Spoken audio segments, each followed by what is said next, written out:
मित्रों, आप सबका अभिनंदन है। आज के इस पत्रकार वार्ता में मैं हिमाचल प्रदेश से आया हूं। हिमाचल प्रदेश को देवभूमि कहा जाता है और देवभूमि हिमाचल प्रदेश से आकर के मैं आप सबके बीच में जो सत्य है उस पर बात करने के लिए आया हूं। जो हिमाचल प्रदेश की 2 वर्ष की कांग्रेस पार्टी की सरकार की कहानी। इससे पहले मैं समझता हूं कि मैं अपनी बात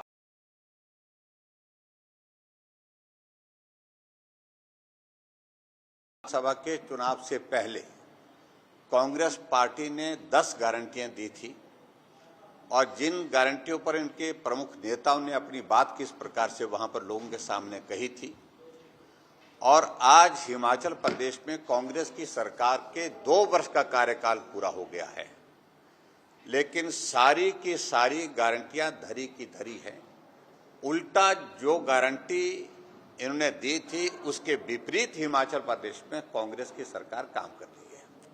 बहुत बहुत धन्यवाद। मुझे लगता है कि ये मुझे आवश्यक लगा, संदर्भ हिमाचल का था, लेकिन तो हिमाचल प्रदेश में जो हालात बने हैं कांग्रेस की सरकार के 2 साल के कार्यकाल में, वो हालात महाराष्ट्र में ना बने। इसलिए हम पार्टी की ओर से अपनी बात जो है आप सबके समक्ष कहने के लिए आए हैं। और मुझे लगता है कि ये समय जो मैंने आपका 5-7 मिनट का लिया कि हम सोच रहे हैं कि हम ही कहें, ये जरूरी नहीं कि उनकी जुबानी आप सुने जो उन्होंने कहा था, और उसके बाद 2 साल का कार्यकाल बीतने के बाद अभी तक उसमें कुछ हुआ नहीं। मित्रों, हिमाचल प्रदेश में विधानसभा के चुनाव से पहले 10 गारंटी कांग्रेस पार्टी ने दी थी, जो आपने उनकी ही नेताओं की जुबानी यहां पर सुनी है। 2 वर्ष बीतने के बाद आज हिमाचल प्रदेश में एक भी गारंटी पूरी नहीं हो पाई है।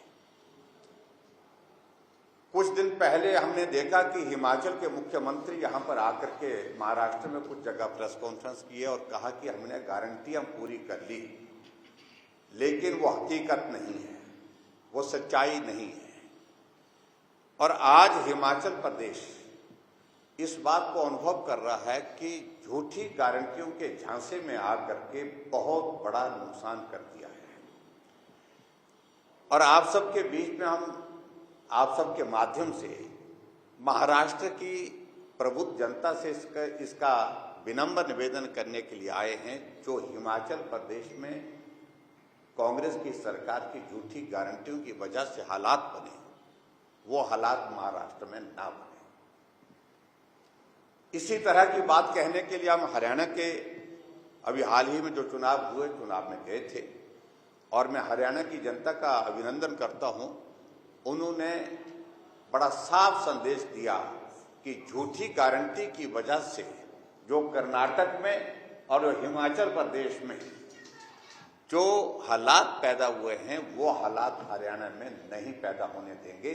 और भारतीय जनता पार्टी की सरकार को लगातार वहां पर तीसरी बार जिताया है। मित्रों, यहां जो गारंटी का जिक्र हुआ, 10 गारंटी दी थी। एक गारंटी, सबसे बड़ी गारंटी थी कि 18 से 60 साल की महिलाओं के लिए हम सरकार बनते ही कैबिनेट की पहली बैठक में 1500 रुपए हम उनको देने का ऐलान करेंगे, फैसला करेंगे। आज हिमाचल प्रदेश में 2 वर्ष बीत गए, लेकिन 2 वर्ष बीतने के बाद भी अभी तक जो है वो 1500 रुपए किसी महिला को नहीं मिले।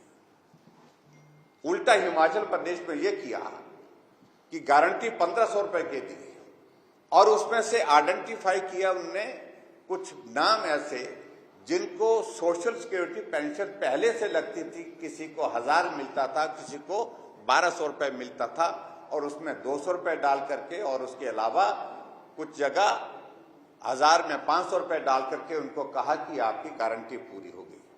अगर 1500 रुपए 18 से 60 साल की महिलाओं को देने की बात आती है तो हिमाचल की पॉपुलेशन के हिसाब से वो संख्या 22 लाख बनती है। लेकिन हिमाचल प्रदेश में अभी 22,000 महिलाओं को भी वो वादा पूरा नहीं हुआ। इस बात को मैं बड़ा स्पष्ट कह रहा हूं कि झूठ बोल करके वो सत्ता में आए और 300 यूनिट बिजली फ्री देने की बात कही है। आप देख रहे हैं कि चुनाव के जो इनके इंचार्ज थे वाघेल साहब, वो वहां पर हिमाचल प्रदेश में, और प्रियंका गांधी जी जो कैंपेन की जो इंचार्ज थी सारा देख रही थी, 300 यूनिट बिजली फ्री देने की बात कही थी। और इसके विपरीत जहां भारतीय जनता पार्टी की सरकार में 125 यूनिट बिजली फ्री मिलती थी, जो गरीब परिवार हैं, जो मध्यम वर्ग के परिवार हैं, उनको फ्री मिलती थी, वो भी इन्होंने समाप्त कर दी। 300 यूनिट वादा किया था, लेकिन वो भी उन्होंने समाप्त कर दी, उसको भी खत्म कर दिया।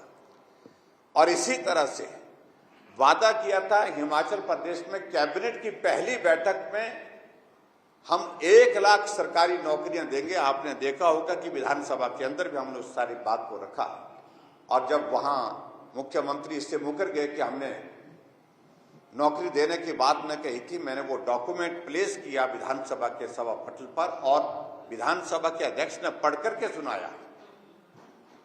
कांग्रेस की गारंटी का हिस्सा था, तो वो भी उन्होंने पूरा नहीं किया। उल्टा हिमाचल प्रदेश में एक नोटिफिकेशन किया, और उसमें उस नोटिफिकेशन के अंतर्गत 2 साल से खाली पड़े पद जो है सारे समाप्त कर दिए।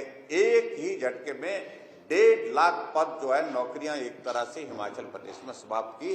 कहां 5 साल में 5 लाख नौकरी देने का वादा किया था, और कहां हिमाचल प्रदेश में 2 साल के कार्यकाल में हमने 1.5 लाख नौकरियां समाप्त कर दी, और नई नौकरी अभी तक एक भी नहीं दी। और इसके आगे बढ़ करके दूध खरीदने की गारंटी उन्होंने हिमाचल प्रदेश में, भैंस का दूध 100 रुपए लीटर, और ये तो मुख्यमंत्री जी किलो के हिसाब से बोलते हैं, लेकिन दूध जो है वो किलो के हिसाब से नहीं, लीटर के हिसाब से तोला जाता है, मापा जाता है। और उसमें भैंस का दूध 100 रुपए लीटर और गाय का दूध 80 रुपए लीटर देने की बात कही थी। वो गारंटी भी अभी तक धरी की धरी है, कुछ उस पर हुआ नहीं। एक गारंटी और दी थी कि हिमाचल प्रदेश में हम छत्तीसगढ़ की तर्ज पर, क्योंकि उन्होंने मॉडल कौन सा पिक किया था, वो छत्तीसगढ़ का गारंटी का मॉडल जो छत्तीसगढ़ का लिया था, हमने कहा कि हम 2 रुपए किलो गोबर खरीदेंगे। गोबर भी खरीदने की घोषणा की थी, लेकिन 2 साल का कार्यकाल बीतने के बाद उसमें भी अब ये मुकर गए हैं, और उसके लिए भी उन्होंने मना कर दिया है। ये परिस्थिति हिमाचल प्रदेश में गारंटी की है।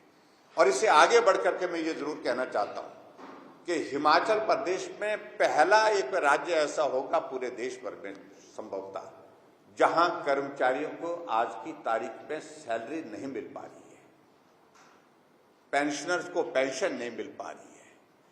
ट्रेजरीज में आदेश दे दिए गए हैं, लिखित आदेश नहीं, वर्बल आदेश दिए कि 10,000 रुपए से ज्यादा कोई भी बिल पारित नहीं करना है। ये हिमाचल प्रदेश की वर्तमान स्थिति है। छोटे से कार्यकाल में ही कर्मचारी सड़कों पर है, ना डीए मिल रहा है, ना कुछ मिल रहा है, डेवलपमेंट के काम सारे रुके पड़े हैं।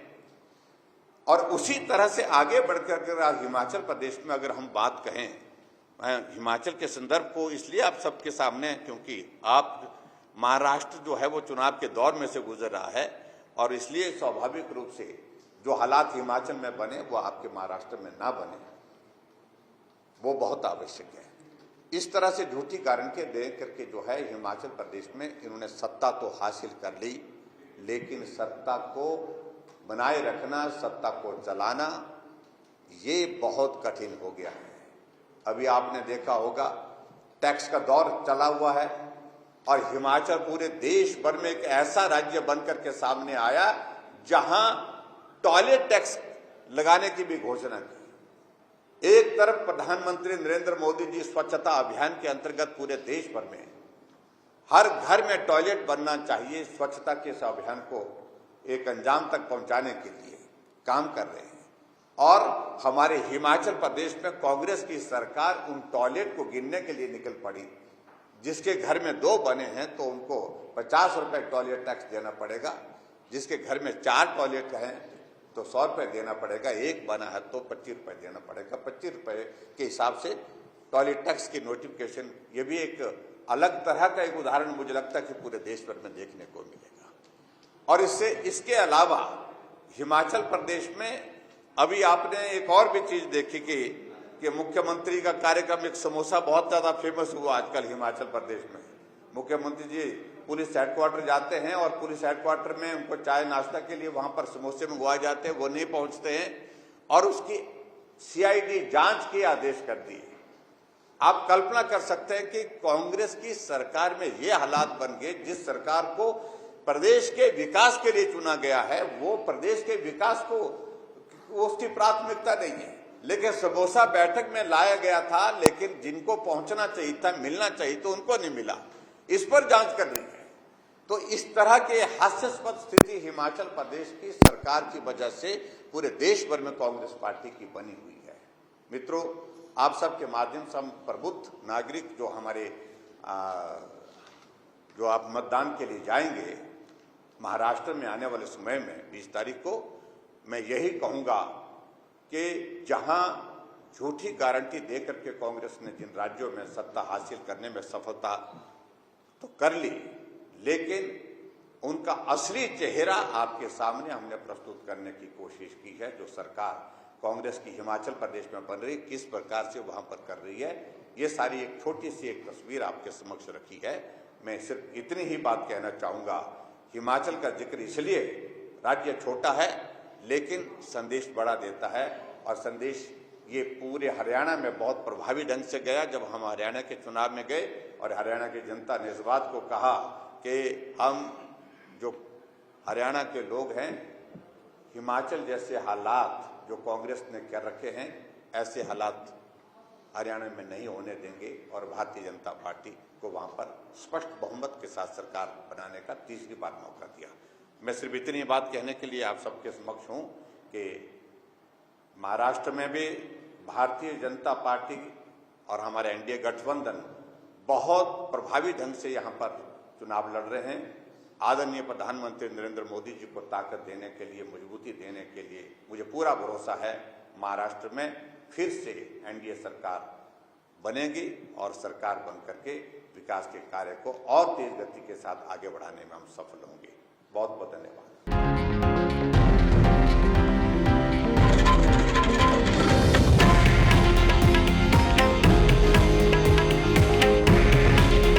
हे आहे देशातील नंबर 1 न्यूज नेटवर्क आणि आपण पाहत आहात TV9 मराठी। काळजी तुमची, हित महाराष्ट्राचं।